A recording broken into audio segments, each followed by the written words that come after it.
नमस्कार। Chapter first के numerical हम सोल्व कर रहे थे और जो टोटल 24 न्यूमेरिकल्स हैं उनमें से हमने जो 8 न्यूमेरिकल हैं उनको सोल्व कर लिया, यानी कि उसका जो फर्स्ट वीडियो है उसमें हमने 8 न्यूमेरिकल सोल्व कर लिए हैं।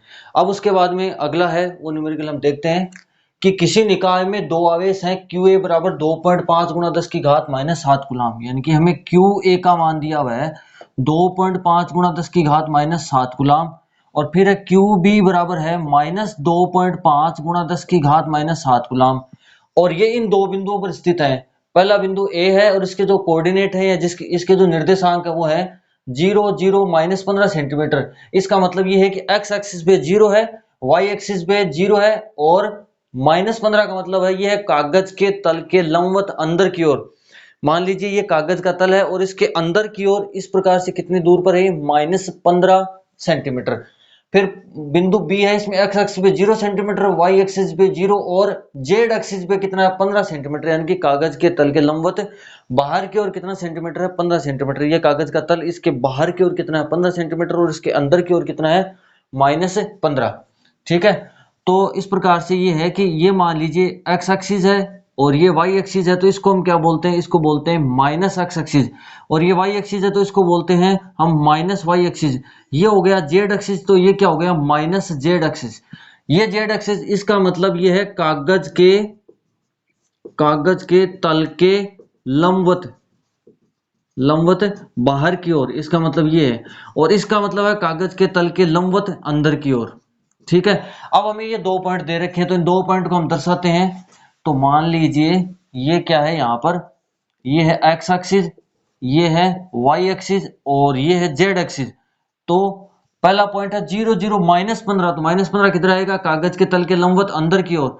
तो यहां पर ये पॉइंट मान लीजिए कितना है ए है और इसके निर्देशांक हो गए 0 0 और -15।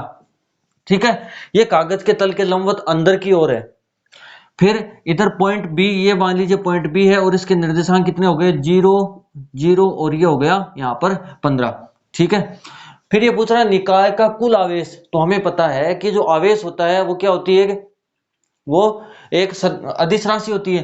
तो आवेश अदिश राशि होने के कारण उसका योग क्या कर सकते हैं हम साधारण बीजगणित के द्वारा कर सकते हैं। तो कुल आवेश कितना हो जाएगा, Q बराबर हो जाएगा QA प्लस QB। QA का मान कितना है 2.5 गुणा 10 की घात -7 और प्लस QB का मान कितना है -2.5 गुणा 10 की घात -7। तो कितना हो जाएगा टोटल चार्ज, कितना हो जाएगा 0। तो यहाँ पर टोटल चार्ज कितना बन गया 0। उसके बाद में पूछ रहा है कि द्विध्रुव आघूर्ण क्या है। ठीक है, तो द्विध्रुव आघूर्ण का फॉर्मूला होता है P बराबर QD।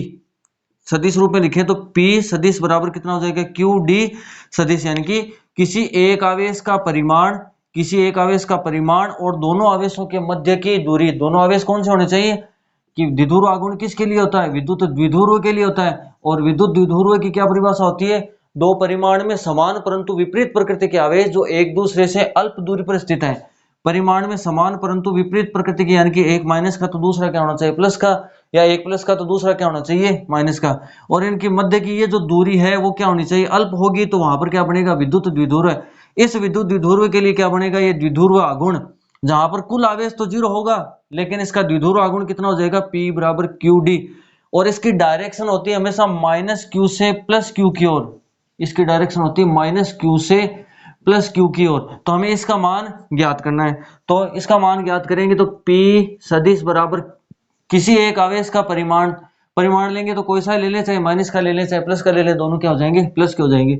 2.5 गुणा 10 की घात -7 गुणा D का मतलब इन दोनों के मध्य की दूरी D सदिश है। ठीक है, और दिशा क्या होती है माइनस से प्लस की ओर। तो इसमें माइनस वाला चार्ज कहां पर है, ए पर कौन सा चार्ज है, ये ए पर है QA बराबर है 2.5 गुणा 10 की घात -7, ये तो है ए पर।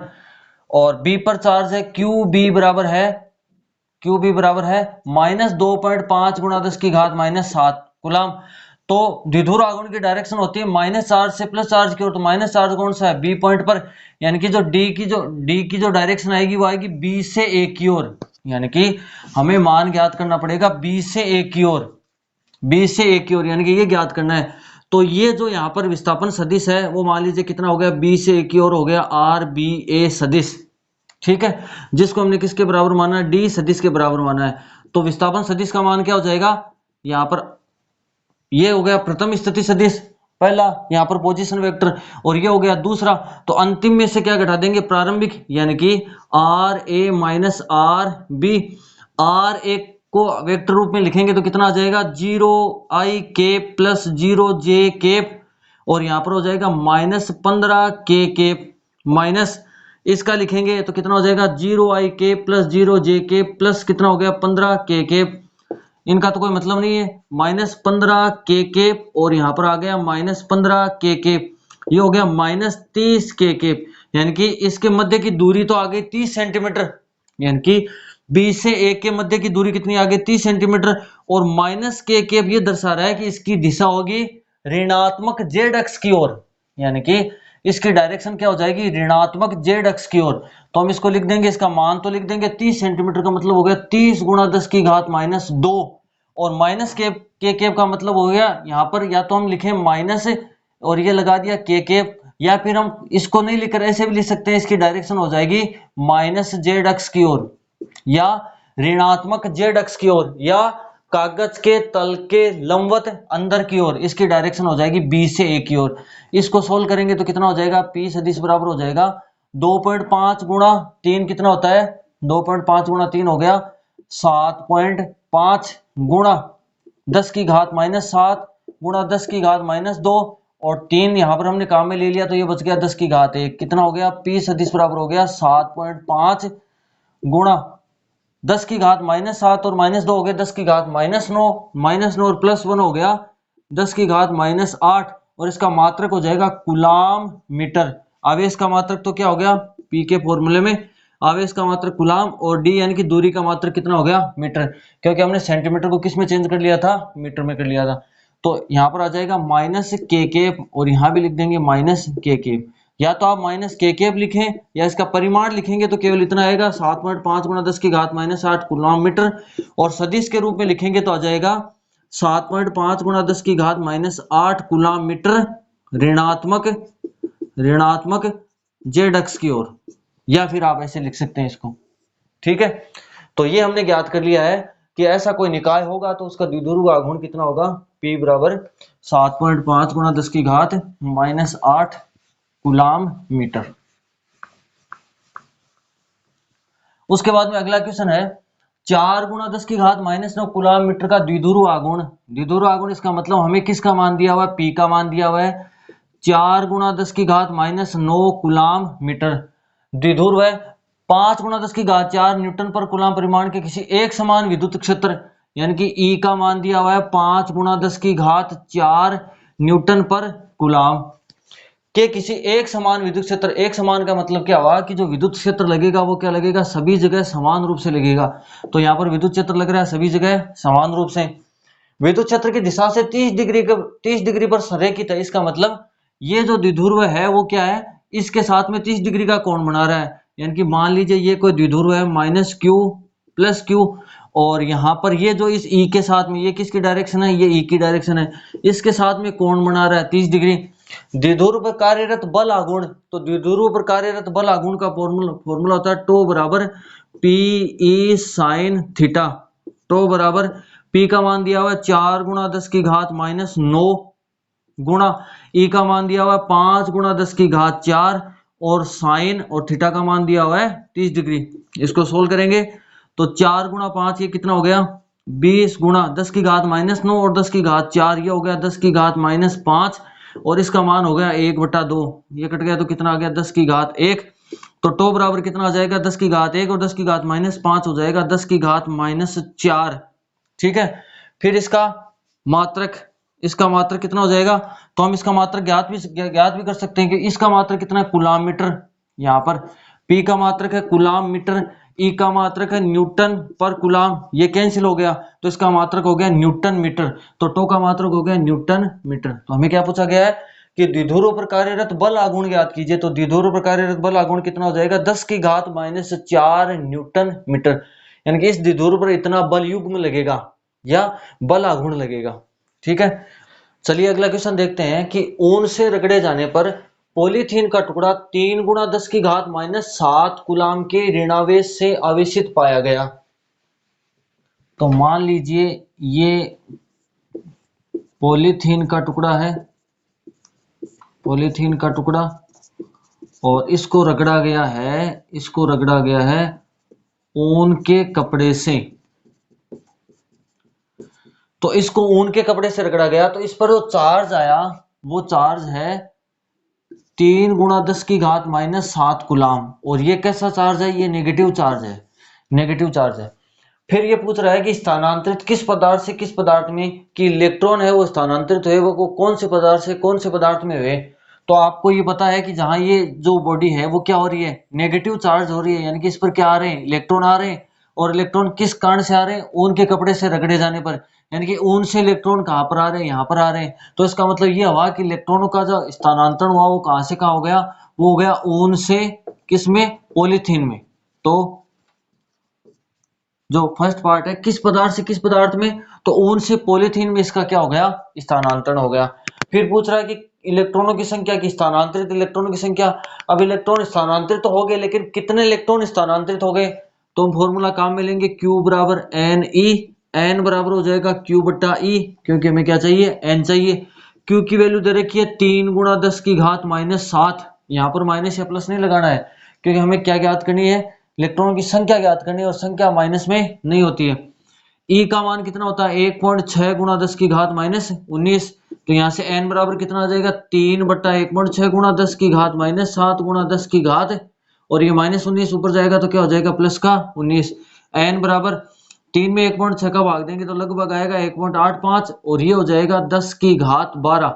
यानी कि यदि ऊन के कपड़े को पॉलीथीन से हम क्या करेंगे? रब्ड करेंगे या रगड़ेंगे, तो यदि इस पर चार्ज कितना आ रहा है? 3 गुणा 10 की घात -7 कूलाम चार्ज आ रहा है। इसका मतलब है यह चार्ज तभी आएगा जब ऊन के कपड़े से 1.85 गुणा 10 की घात 12 इलेक्ट्रॉन क्या होंगे? पॉलीथीन में स्थानांतरित होंगे। अगला क्वेश्चन पूछ रहा है क्या ऊन से पॉलीथीन में संहति का स्थानांतरण भी होता है, या ऊन से पॉलीथीन में द्रव्यमान का स्थानांतरण होता है? अब चूंकि यहाँ से इलेक्ट्रॉन जा रहे हैं, तो एक इलेक्ट्रॉन का जो द्रव्यमान होता है, एक इलेक्ट्रॉन का जो द्रव्यमान होता है वो होता है, एक इलेक्ट्रॉन का द्रव्यमान होता है 9.1 गुणा 10 की घात -31 kg। और टोटल इलेक्ट्रॉन कितने स्थानांतरित हो रहे हैं? 1.85 गुणा 10 की घात 12। तो एक इलेक्ट्रॉन में इतना द्रव्यमान स्थानांतरित हो रहा है, तो इतने में कितना हो जाएगा? क्या कर देंगे? इसको मल्टीप्लाई कर देंगे। 9.1 गुणा 10 की घात -31 गुणा 1.85 गुणा 10 की घात 12, यानी कि इतना द्रव्यमान है। इसको सोल्व कर लेंगे आराम से। तो इतना द्रव्यमान क्या हो जाएगा? स्थानांतरित हो जाएगा। इस प्रकार हमने दोनों क्वेश्चन सोल्व कर लिए कि कौन से पदार्थ से कौन से पदार्थ में, तो उनके कपड़े से पॉलीथीन में, और इलेक्ट्रॉनों की संख्या कितनी? 1.85 गुणा 10 की घात 12। और इस ऊन के कपड़े से इस पॉलीथीन में जो द्रव्यमान का स्थानांतरण होगा वो कितना होगा? ये होगा 9.1 गुणा 10 की घात -31 गुणा 1.85 गुणा 10 की घात 12। ठीक है, आइए अब अगला क्वेश्चन देखते हैं। और अपना अगला क्वेश्चन है कि दो विद्युत रोधी आवेशित तांबे के गोले ए तथा बी के केंद्रों के बीच की दूरी 50 सेंटीमीटर है। मान लीजिए ये कोई तांबे का गोला है ए, और ये मान लीजिए कोई तांबे का गोला है बी, और इनके केंद्रों के बीच की दूरी, ये दोनों का सेंटर और इनके बीच की दूरी कितनी दी हुई है? 50 सेंटीमीटर, यानी कि 50 गुणा 10 की घात -2 मीटर। यदि दोनों गोलों पर पृथक पृथक आवेश कितना है? 6.5 गुणा 10 की घात -7 कूलाम। यानी कि यहाँ भी 6.5 गुणा 10 की घात -7 कूलाम है, और यहाँ भी 6.5 गुणा 10 की घात -7 कूलाम है। तो इनमें स्थिर विद्युत प्रतिकर्षण बल कितना होगा? दोनों पर समान चार्ज है, इसलिए दोनों में क्या होगा? प्रतिकर्षण। और वो ज्ञात करेंगे हम कूलाम के नियम से। ए बराबर K into Q1 Q2 upon R square. A बराबर K का मान होता है 9 गुणा 10 की घात 9 गुणा Q1 का मान है 6.5 गुणा 10 की घात -7 गुणा Q2 का मान है 6.5 गुणा 10 की घात -7, और दोनों के मध्य की दूरी कितनी है? 50 गुणा 10 की घात -2 स्क्वायर है। इसलिए मैं इसको क्या लिख देता हूँ? 2 बार लिख देता हूँ। तो सभी घाते हैं उनको हम क्या कर लेंगे? एक जगह कर लेंगे, और फिर जितने भी वैल्यू है उनको क्या कर लेंगे? एक जगह। और इसको आप क्या कर सकते हैं? आराम से सोल्व कर सकते हैं। तो मान लीजिए इनके मध्य जो मान आ रहा है वो कितना आ रहा है? x Newton. यानी कि दोनों के मध्य जो प्रतिकर्षण बल लगेगा वो कितना लगेगा? x Newton. फिर पूछ रहा है यदि प्रत्येक गोले पर आवेश की मात्रा दुगनी कर दी जाए, प्रत्येक गोले पर आवेश की मात्रा कितने कर दी जाए? दुगनी कर दी जाए।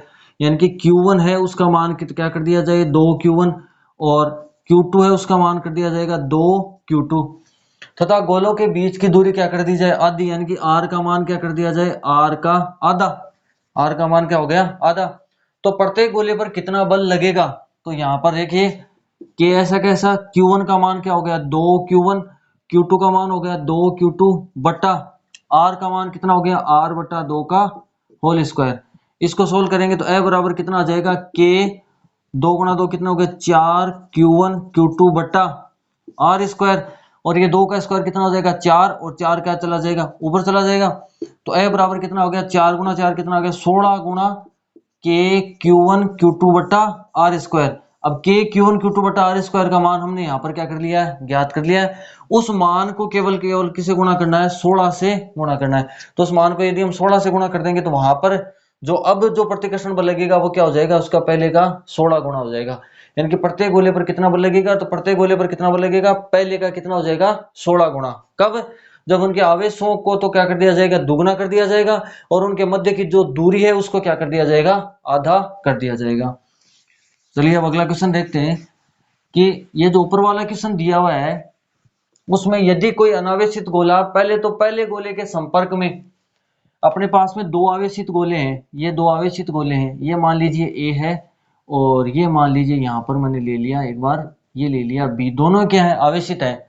आवेशित है इस पर चार्ज कितना है QA, और दोनों पर समान चार्ज है तो इस पर भी चार्ज मान लो कितना है QA।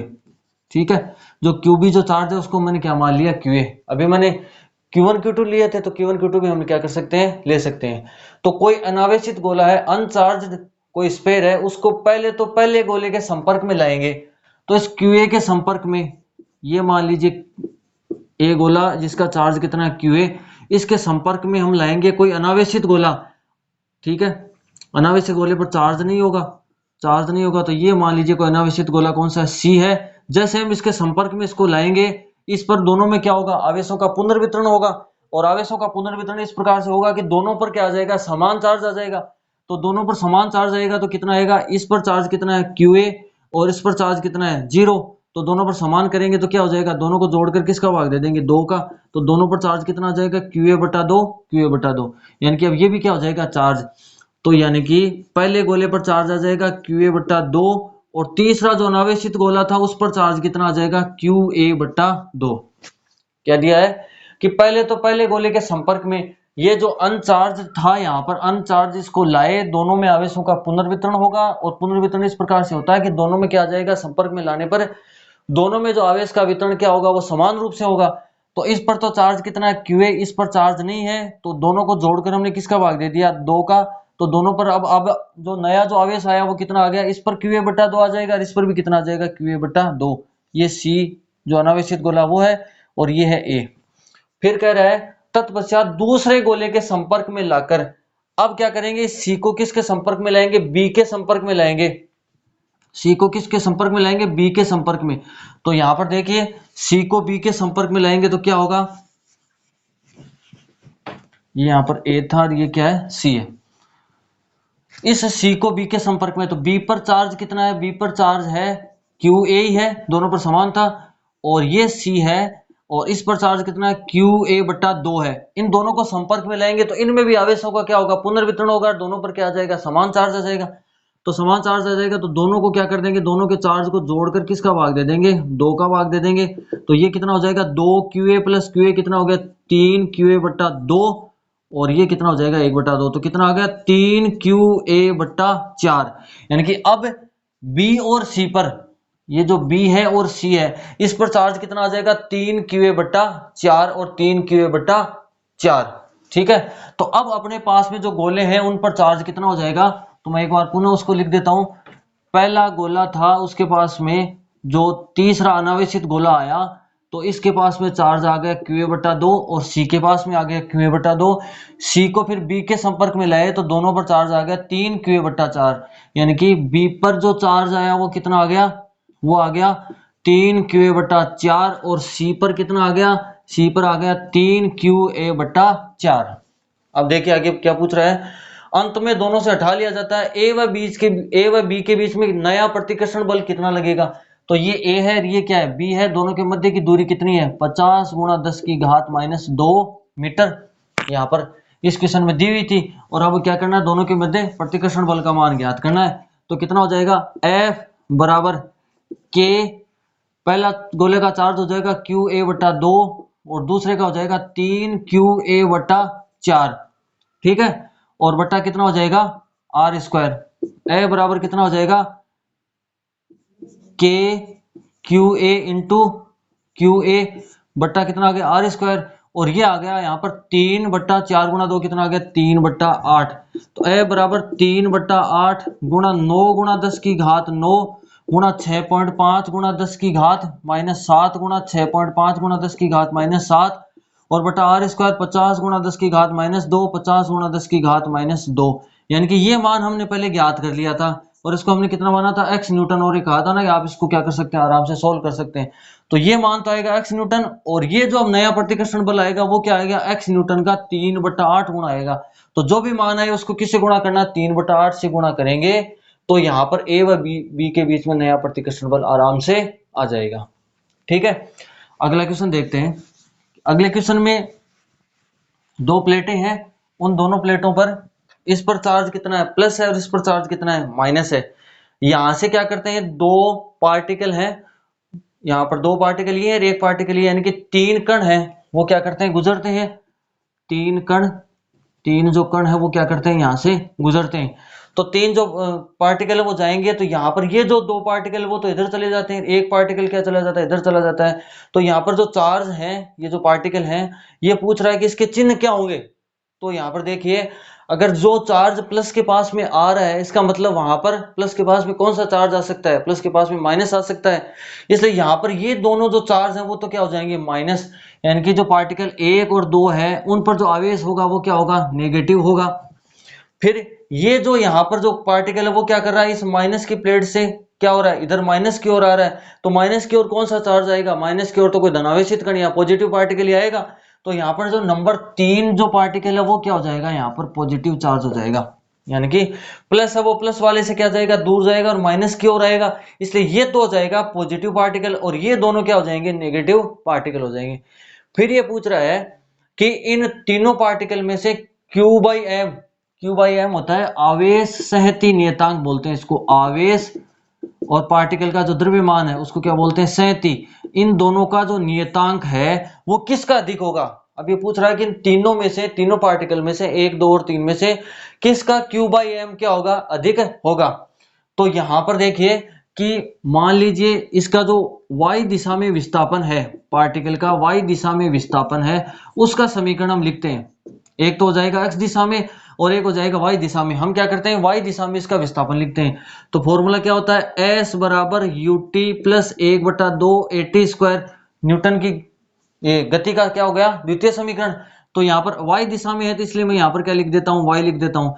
y दिशा में पार्टिकल का प्रारंभिक वेग है क्या, यहाँ पर प्रारंभ में इसकी जो डायरेक्शन है वो कौन सी है, x डायरेक्शन है। ये मान लीजिए कौन सी x डायरेक्शन, ये कौन सी होगी y डायरेक्शन। इधर ये y डायरेक्शन और इधर भी क्या है -y होगी।